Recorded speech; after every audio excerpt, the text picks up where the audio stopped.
देखो, कल ही high court का फैसला आया है। जो हरियाणा में सिलेक्शन हुए हैं इंग्लिश लेक्चरर की, असिस्टेंट प्रोफेसर की, वो रद्द किए उन्होंने। रद्द करने का कारण एक ही है कि यूजीसी की गाइडलाइन नहीं मानी। यूजीसी गाइडलाइन है भाई, नंबर जो है ये कितने लिए, और इंटरव्यू में क्या, एक और इन्होंने लगा दिया था सब्जेक्ट टेस्ट, सब्जेक्ट नॉलेज। वो एक बहाना था, उसके द्वारा जो काबिल बच्चे हरियाणा के थे उनको रिजेक्ट कर दिए। मतलब अब तक के जितने नतीजे उठाओगे आप, क्लास 1 और क्लास 2 की जितनी सिलेक्शन हुई है उसमें ज्यादा हरियाणा से बाहर के थे। ये नहीं हरियाणा के बाहर नहीं, आप हमारे हरियाणा के बच्चे भी बाहर लग जाते हैं, लेकिन जो प्रपोर्शन यहाँ पर है वो किसी स्टेट में नहीं। ये सिर्फ एक को लगा के जो HPSC के जो है, और इस तरह लोगों के भविष्य के साथ खिलवाड़ करे, युवाओं के साथ। और ये जो हाईकोर्ट में फैसला हुआ है, ये युवाओं की जीत है, हरियाणा के जो काबिल बच्चे हैं उनकी जीत है। दूसरा, जो राहुल गांधी जी गुड़गांव आए, वहां हमने जो 750 किसानों ने कृषि कानून के खिलाफ शहीदी दी थी, जिसका प्रस्ताव भी मैंने असेंबली में पास करके किया था। हमारे किसानों के बच्चों को कुछ करना था, वो सरकार ने कोई कॉम्पनसेशन दिया नहीं, लेकिन राहुल गांधी जी ने भी किसानों के साथ दिया। उस टाइम कांग्रेस पार्टी ने साथ दिया और सरकार को मजबूत किया वापस करने के लिए, तो किसान बच गए। लेकिन MSP अभी नहीं मिली किसान को। तीसरा, पिछले कई दिनों से हरियाणा में जो सफाई कर्मचारी हैं उनकी हड़ताल चली हुई है। आप किसी शहर में जाओ, ढेर कूड़े के लगे हुए हैं, लोगों का जीना दुर्लभ हो रहा है, लेकिन उनसे कोई बात ही नहीं कर रहा। सरकार को कोई नुमाइंदा ही नहीं जा रहा बात करने के लिए। उनको तुरंत वहां जाना चाहिए, बात करनी चाहिए, इसका समाधान करना चाहिए आदमी इनका। और कानून व्यवस्था जो बिल्कुल चरमरा गई है। अब पूछो तुम क्या पूछो सर, निकाय चुनाव के जिस प्रकार के नतीजे निकलकर सामने आए हैं, मुख्यमंत्री जी ये कह रहे हैं कि एक बार फिर से जो भाजपा की नीति है उस पर मोहर लगती हुई जो है नजर आई है। सर, पिछली बार से बेटर परफॉर्मेंस रही है कांग्रेस की, ज्यादा वोट आई, जैसे सोनीपत में पिछली बार 25,000 वोट आए, इनका 50,000 आई हैं, तो ये है।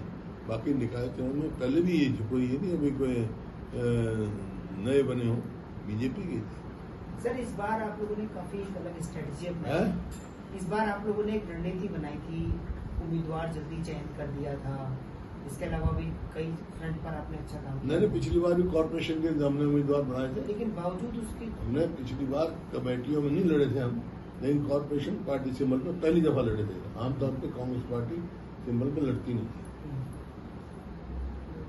सर, जिला अध्यक्षों को लेकर भी खबरें निकलकर सामने आ रही है कि संभव है कि कुछ लोगों की छटनी हो सकती है। जिला अध्यक्षों को लेकर कुछ लोगों की छटनी हो सकती है, हटाया जा सकता है क्योंकि उनके परफॉर्मेंस अच्छे नहीं हुए, रिव्यू मीटिंग होगा, तो क्या जिला अध्यक्षों को वापस से नियुक्त किया जाएगा, इन्हें हटाया जाएगा? नहीं, आपको मालूम होगा, मेरे को मालूम नहीं। सर, ये जो भर्ती को लेकर सवाल लगातार पार्टी का काम पार्टी करती है। भर्ती को लेकर सर जो सवाल लगातार उठाए जाते हैं भर्तियों को लेकर, उसमें सरकार का ये तर्क आता है कि योग्यता और पारदर्शी तरीके से जो है अब तो भर्तियां दी जा हाईकोर्ट रही का हैं। फैसला आने के बाद कोई रहा ही नहीं। हाईकोर्ट ने बता दिया, जब यूजीसी की गाइडलाइन नहीं मानी जा रही है तो इसका मतलब क्या है कि पारदर्शिता नहीं है और मेरिट नहीं है। मेरिट तो जितना एग्जाम में नंबर आए और उसके हिसाब से इंटरव्यू कॉल किए गए, एक पोस्ट के अगेंस्ट जितने भी आदमियों को, और वो इंटरव्यू में कितने नंबर आए। बच्चे इंटरव्यू में सिलेक्ट हो गए, वहां हो गए, लेकिन एक और सब्जेक्ट नॉलेज के उसमें निकाल दिए जाते हैं। बाहर के कैंडिडेट को मतलब 12.5 नंबर है तो उसमें 9 साढ़े 9 दिए जाते हैं। हरियाणा के कैंडिडेट को 1, 1.5, 2 नंबर दिया जाता है। तो अब एक्सपोज हो गई वही बात, तो अब तो कोई गुंजाइश ही नहीं रही इस बात की, पोल खुल गई।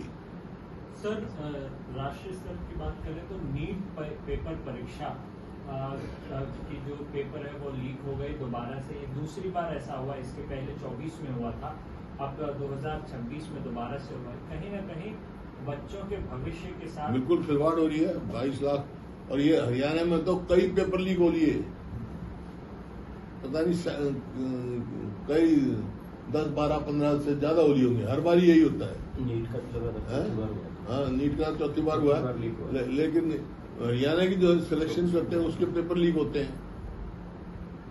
बच्चों के भविष्य के साथ खिलवाड़ है, क्योंकि बहुत हाँ, ये बड़ा गंभीर मामला है, इसको सीरियसली लेना चाहिए और बच्चों की जो है भविष्य के साथ खिलवाड़ नहीं करनी चाहिए। सर सफाई कर्मचारियों वाला मसला भी सर बड़ा है जिस तरीके से, चूंकि निगम से जुड़ा हुआ भी है, हालांकि चंडीगढ़ में बैठक अभी चल रही है। सर कैसे देख रहे हैं कि इतनी अव्यवस्था भाई जो है- इतने दिन हो गए हड़ताल करे, ये पहली सरकार देखी है जो कोई बात करने नहीं पहुंचा उनसे। उनको बुलाए, बात करें, समाधान निकालें। कोई ना कोई तो वजह है जो इतने दिन से बैठे बेचारे। फायर ब्रिगेड वाले। हाँ, फायर ब्रिगेड के बैठे हैं। सर प्रधानमंत्री नरेंद्र मोदी के द्वारा देश को कहा गया है कि 7 चीजों में एहतियातन थोड़ा बरतें, जिसको ध्यान में रखते हुए केंद्र के द्वारा, केंद्र के मंत्रियों के द्वारा जो उनकी जो प्रोटोकॉल जारी है उसको कम की जा रही है। विपक्ष के द्वारा किस प्रकार से सहयोग किया जाएगा? देखिए, ये शुरू से हुआ, जब ईरान और अमेरिका वार हुआ तो शुरू से ये बात चली, तो उस टाइम हर समय सरकार का एक बयान आता रहा, कोई कमी नहीं है, कोई दिक्कत नहीं है।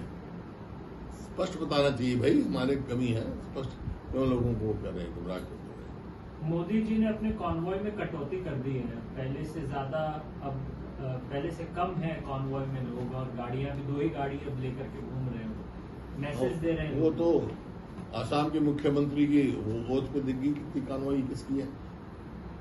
सर असम के मुख्यमंत्री हेमंत सोरेन ने कहा है कि पहले ही बैठक में हम लोग यूसीसी बिल लेकर आएंगे, हैं? यूसीसी बिल लेकर आएंगे पहले। चलो, तो उनका काम है, जाएंगे जब देखेंगे कांग्रेस क्या कहते हैं, क्या स्टैंड है, क्या लेके आएंगे। सर बीजेपी की जहां जहां मेजोरिटी आई है वहां सरकार बन गई। केरला में कांग्रेस पार्टी जीत करके आई है, लेकिन अभी तक जो है वो मुख्यमंत्री तय नहीं कर पा रहे हैं। तो ये कंफ्यूजन उनका कहीं ना कहीं कर्नाटका से कोई शुरू कोई होकर के कंफ्यूजन नहीं है, केरल तक पहुंच गया। कोई कंफ्यूजन नहीं है, या उनसे विचार विमर्श किया जा रहा है और बेस्ट चीफ मिनिस्टर चुन के भेजेगी। सर एक सवाल सर, ये सांपला नगर पालिका को लेकर है कि उस वहाँ भी कांग्रेस पार्टी नहीं जीत पाई। ये कांग्रेस लड़ी नहीं, किसने कहा कांग्रेस लड़ी है? कांग्रेस नहीं लड़ी, कांग्रेस चुनाव नहीं लड़ी है। मैं कभी लड़ते ही नहीं है कमेटी के चुनाव। मैं कमेटी, जिला परिषद, इनके चुनाव में कभी हिस्सा नहीं। ठीक है सर।